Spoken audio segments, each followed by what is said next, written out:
लेकिन जिससे पहले कि वो अपने शब्द खत्म कर पाता, उससे पहले ही वो फिर से उस एल्डर को देखता है जो थोड़ी देर पहले फिर से अपनी आंखें बाहर निकालकर गोटियां खेल रहा था। वो फिर से वहां पर उससे इस बार बिना पूछे ही जल्द ही उस स्क्रीन की तरफ देखने लगता है। लेकिन जब वो इस बार उस स्क्रीन की तरफ देखता है तो उसके साथ में ही अब उसकी दुनिया हिल चुकी थी। उसको ऐसे लगने लगा था जैसे कि ये बंदा उसके गाल के ऊपर चाटा देने के लिए यहाँ पर आया है। और वो अपने सामने का नजारा को देखकर कहने लगता है 5 6 10 16, क्योंकि अचानक से वो अंक ऐसे बढ़ने लगते हैं जैसे कि अभी अभी यहाँ पर किसी ने कोई स्विच ऑन कर दिया हो और उसकी यूनिट इस तरह से बढ़ रही हो जैसे कि यहाँ पर वो आज रुकने का भी नाम ना ले रही हो। उस चीज को देखने साथ में अब माधव को लगने लगता है जैसे कि किसी ने हजारों वोल्ट की कोई बिजली का झटका उसको दे दिया हो। ऐसा लग रहा है कि आज स्वर्ग भी उसको एक अच्छा सबक सिखाना चाहता हो। शायद उसने यहाँ पर अपने स्टूडेंट के साथ में कोई ज्यादा ही लापरवाही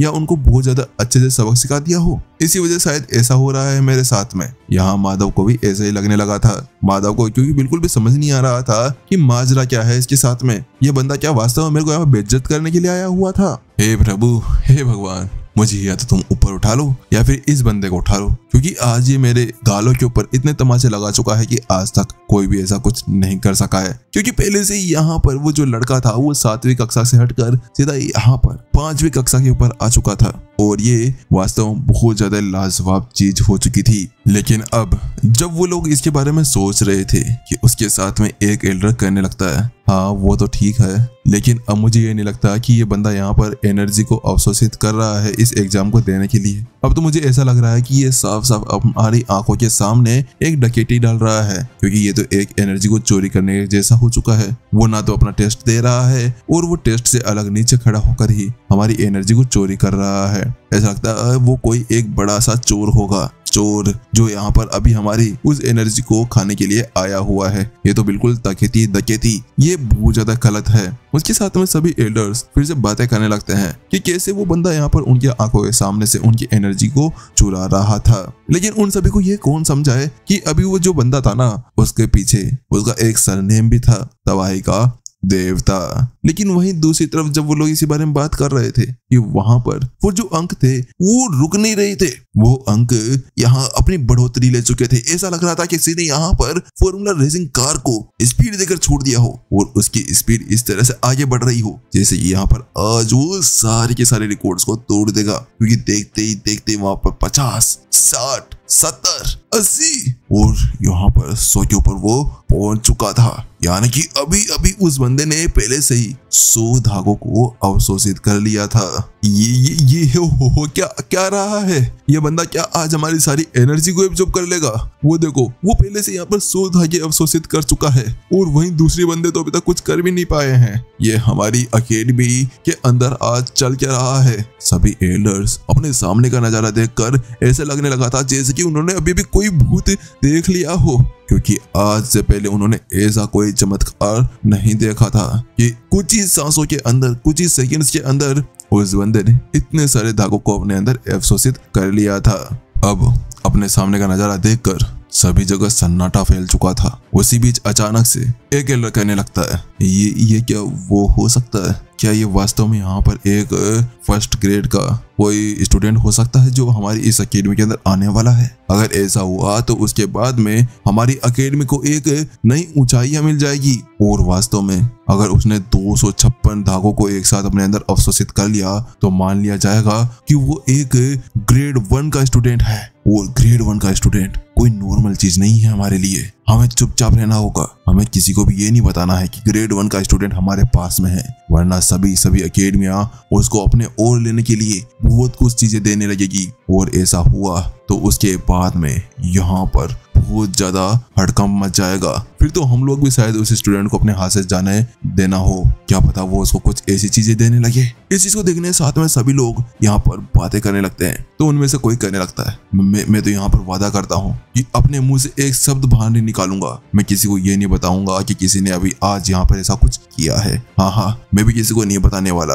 उसके साथ में सभी लोग अपनी शपथ लेने लगते हैं। लेकिन उसी बीच एक एल्डर कहने लगता है, क्या वो यहाँ पर 200 धागों को अवशोषित कर पाएगा? अगर ऐसा हुआ तो क्या होगा? उसके साथ में सभी लोग अब अपने आसपास में देखने लगते हैं। तो सभी एल्डर्स के चेहरे है ना ऐसे लालच से उस बंदे की तरफ देखने लगते हैं जिस भी बंदे ने उसको ऐसा कुछ किया होगा। वो कहते हैं बस एक बार ये एग्जाम खत्म हो जाए, उसके बाद में तो मेरा ही वो स्टूडेंट होने वाला है। अब तो मेरा वो स्टूडेंट है। ऐसे सभी लोग अपने मन ही मन के अंदर बातें करने लगते हैं और वो सभी ये सोच रहे थे कि वो उस स्टूडेंट को अपने उस क्लास के अंदर लेने वाले हैं जिसके अंदर वो उसको पढ़ाएंगे, क्योंकि वास्तव में एक ऐसा बंदा जो पहले से 100 धागों को एब्जॉर्ब कर चुका था, अगर वो वास्तव में ऐसा कुछ कर सकता है तो फिर तो उसको आगे जाकर पढ़ाने की कोई जरूरत ही नहीं है। वो तो आराम से आगे आने वाले टाइम के अंदर आराम से अपने आप को और ज्यादा ताकतवर बना सकता था। वो सभी एल्डर्स इसी तरह से इसके बारे में सोच विचार करने लगते हैं, लेकिन जब वो इसके बारे में सोच विचार कर ही रहे थे कि वहीं दूसरी ओर उसी अकेडमी के अंदर एक खाली मैदान था, खाली पार्क मान लो या फिर किसी घर का आंगन मान लो। वो आंगन बिल्कुल शांत था, लेकिन उसी बीच वहां पर कुछ कदमों की आहट आने लगती है। उस कदमों की आहट के साथ में ही वहां पर एक बंदा भागते हुए आता है और वो सीधा एक गेट के सामने जाकर खड़ा हो जाता है। उसके माथे से पसीना बह रहा था। वो पसीना यहाँ पर उसके भागने की वजह से नहीं था, वो अपने सामने गेट को देखकर थोड़ा सा पसीने के अंदर डूबा हुआ था। वो बात कुछ ऐसी थी कि वो शायद उस गेट को खोलना नहीं चाह रहा था, लेकिन उसके पास में और कोई दूसरा चारा नहीं था। खटखट खटखट वो ऐसा करते हुए यहाँ पर उस दरवाजे के ऊपर मारने लगता है, लेकिन जैसे वो उस दरवाजे के ऊपर मारता है कि अचानक से एक जोरदार एनर्जी का ब्लास्ट वहां पर होता है और उस एनर्जी के साथ में ही वो जो बंदा था उसकी तो यहाँ पर रूह भी कांप जाती है। उसके साथ में अंदर से आवाज आने लगती है, क्या हुआ, कौन है बाहर? अर्नव, तुम वापस से आ गए। तुम्हें पता है ना कि मुझे यहाँ पर डिस्टर्ब करने वाले बंदे बिल्कुल भी पसंद नहीं है। मैं अभी अपनी साधना के अंदर विलीन था। तुम मुझे क्या वास्तव में यहाँ पर डिस्टर्ब करने के लिए आए हो? अगर तुमने मुझे कोई एक अच्छा कारण नहीं बताया तो आज मैं यहाँ पर तुम्हारी हड्डियों के अंदर से तुम्हारे कैल्शियम को खींचकर बाहर निकाल लूंगा, समझ गए ना? और उसका चूरा बनाकर मैं खा जाऊंगा। ऐसी आवाज उस कमरे के अंदर से आती है। वो आवाज इतनी भारी थी कि किसी की भी रूह को कपा कर रख दे। और उस आवाज को सुनते हुए जो वो बंदा था वो कहने लगता है, डीन गजानन, बात कुछ ऐसी कि मैं आपसे कुछ बात करने आया हूँ। प्लीज आप गुस्सा मत होइए, मैं आपको एक बहुत ज्यादा इंपॉर्टेंट बात बताने के लिए आया हूँ। आपको पता होगा ना कि आज हमारे अकेडमी के अंदर एक टेस्ट है जिसके अंदर बहुत सारे स्टूडेंट्स यहाँ पर शामिल होने के लिए आए हैं। लेकिन जैसे यहाँ पर वो शब्द कहता है तो उसके साथ में फिर से अंदर से एक एनर्जी सोनिक बूम निकलती है और उसके साथ में उसके ऊपर बहुत ज्यादा दबाव डालती है। क्या बस तुम यहाँ पर केवल मेरे को इसी चीज को बताने के लिए आए हो? तुम अर्नव पागल वागल हो क्या? तुमने मेरे से पहले कहा दिया था कि आखिरकार अब हम अपनी इस ग्रेड के अंदर किसी भी स्टूडेंट्स को आज इस साल भर्ती नहीं करने वाले, लेकिन तुम फिर भी यहाँ पर आ गए। यहाँ पर उसकी वो जो भारी की आवाज थी वो उसको सुनाई देती है, लेकिन वहीं अर्नव कहता है, लेकिन डीन गजानंद, बात कुछ ऐसी कि मैं आपको कुछ बताना चाह रहा था।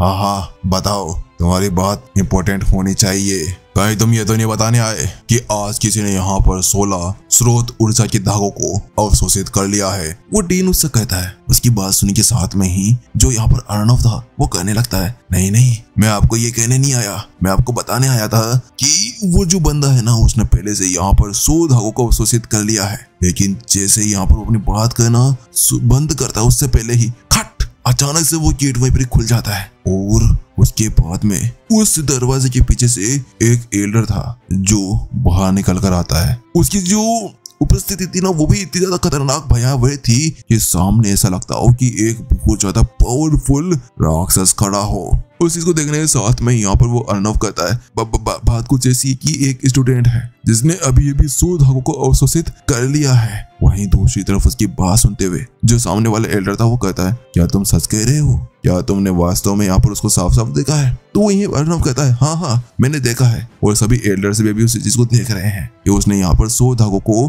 बहुत ज्यादा आराम से अवशोषित कर लिया है। लेकिन जब वो इसके बारे में कह रहा था कि अचानक से वो देखता है कि उसके सामने के जो एल्डर थे वो गायब हो जाते हैं और उसके साथ वो कहता है, एल्डर कहाँ जा रहे हैं? आपने तो मना किया था ना कि आप किसी को भी भर्ती नहीं करने वाले। वहां पर जो अर्नव था एक पल के लिए हैरान रह चुका था। उसको समझ में नहीं आ रहा था कि ये वो बंदा है जो यहाँ पर थोड़ी देर पहले बड़ी बड़ी फेंक रहा था और कह रहा था कि वो किसी को भी अपने अकेडमी और अपने इस क्लास के अंदर नहीं लेने वाला था। बात कुछ ऐसी थी कि जो डीन गजानन है वो यहाँ के सबसे ज्यादा सर्वश्रेष्ठ एल्डर्स में से एक है और वो कभी भी अपनी अकेडमी के अंदर किसी भी स्टूडेंट्स को ऐसे ही नहीं ले लिया करते हैं, क्योंकि उनकी अकेडमी कोई नॉर्मल अकेडमी या उनकी क्लास कोई नॉर्मल नहीं थी। वो हमेशा सबसे ज्यादा सर्वश्रेष्ठ को लेते थे। तो उसके साथ में यहाँ पर डीन रुकते हैं और उसके साथ में कहते हैं, अरे अरे मैं वहां पर लेने के लिए नहीं जा रहा। बात कुछ ऐसी कि मैं तो देखने जा रहा था कि वो कौन है, आखिरकार कौन हो सकता है जो यहाँ पर इतने ज्यादा अच्छे अंक ले सकता है। और चिंता मत करो,